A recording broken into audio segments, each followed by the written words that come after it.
A paz do Senhor Jesus esteja com todos. Vamos caminhando. Hoje nós estamos no nosso dia 167. Eu gostaria de comentar o trecho do Salmos, capítulo 62 ao 68. A gente começando aqui com o capítulo 62, de cara a gente já vê uma devoção, a gente já vê uma declaração de dependência de Deus. Olha como é fundamental você simplesmente crer no Senhor. Ele vai dizer o seguinte: a minha alma, ela descansa somente em Deus. Existem algumas palavras que são fortes no nosso dicionário, palavras como nunca, ou palavras como jamais, ou palavras como sempre foi assim, né? E essa palavra, somente, também ela tem uma conotação exagerada, ou exagerada. A questão é que o salmista ele fala assim, que de Deus vem a minha salvação. Então a minha alma descansa somente em Deus. Essa é uma declaração pública de uma devoção intensa, onde alguém fala que o descanso dele não vem da família, o descanso dele não vem de um resort, o descanso dele não vem de um esporte que ele goste, o descanso dele não vem de uma reunião, seja onde for, na igreja, na empresa, na família. Não, não. Ele fala que o descanso dele somente se encontra em Deus. E às vezes a gente fica equivocado em algumas coisas. Por exemplo, qual é a sua fonte de descanso? Sua fonte de descanso é uma bela viagem, são bons amigos, é um final de semana tranquilo, ou sua fonte de descanso é o Senhor? Deveríamos crer que a nossa fonte de descanso somente é o Senhor. Por quê? Porque fala assim que somente Ele é a rocha que me salva. Ele é a minha torre segura. Por isso esse salmo é um salmo de uma extrema esperança. E essa linguagem poética, ela traz essas hipérboles, né? Esses exageros que, na realidade, é uma declaração de que tudo depende de Deus, né? Por isso que ele fala no versículo 5, você quer descansar? Descanse somente em Deus. E aí ele vai falar assim, para a sua própria alma, ó minha alma, descansa somente em Deus. Por quê? Porque os inimigos vão se levantar. E os inimigos trazem preocupações, trazem canseiras, trazem estresse.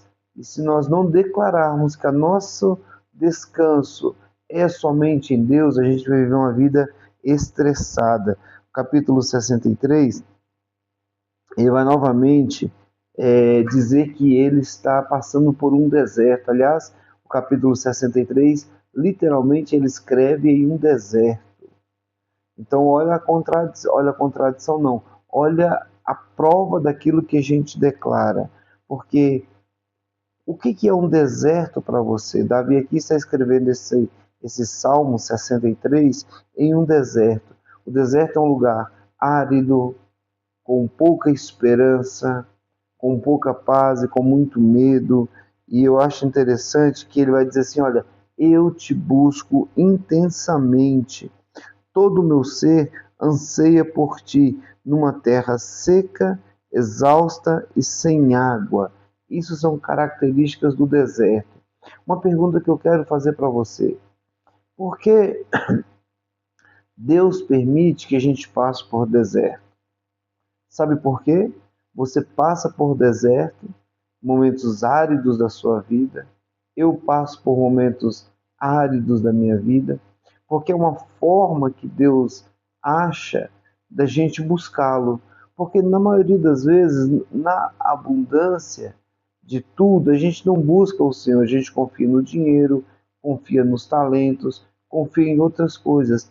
E nos momentos de desertos, nos momentos de crises, são os momentos em que nós mais buscamos ao Senhor, mais aprendemos de Deus, mais lemos a Sua palavra, ou seja, mais pegamos a direção de Deus é no deserto.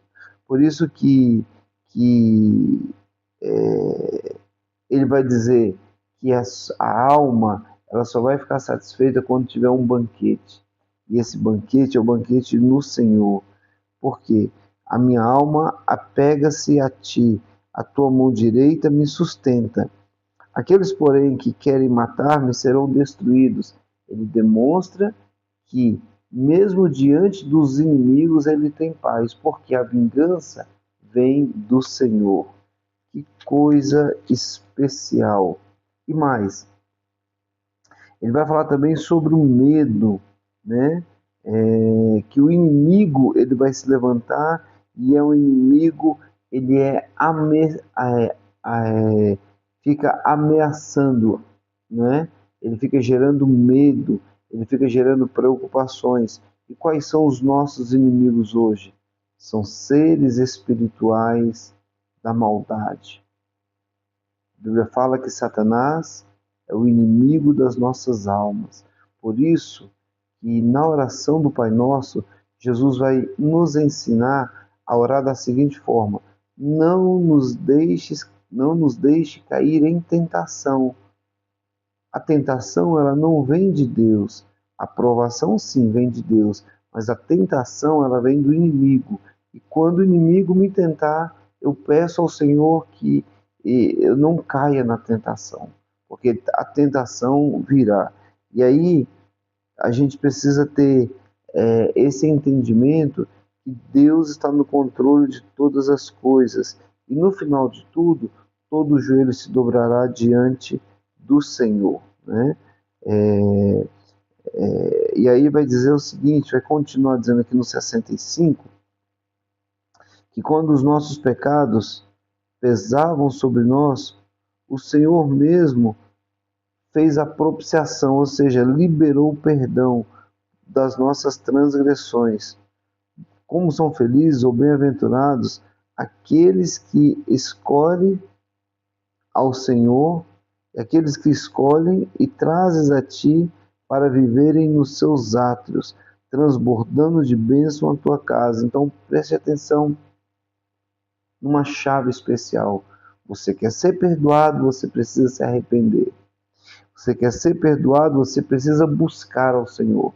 É isso que ele está dizendo. Bem-aventurado aqueles que são perdoados, porque buscaram ao Senhor. Entenda uma coisa: arrependimento sem buscar ao Senhor, sem se constranger diante do Senhor, não é um arrependimento. É só uma leve e momentânea tristeza. O arrependimento é você declarar o seu pecado e você confiar no Senhor, né? Então é isso. Ele vai contar o tempo todo com as misericórdias de Deus.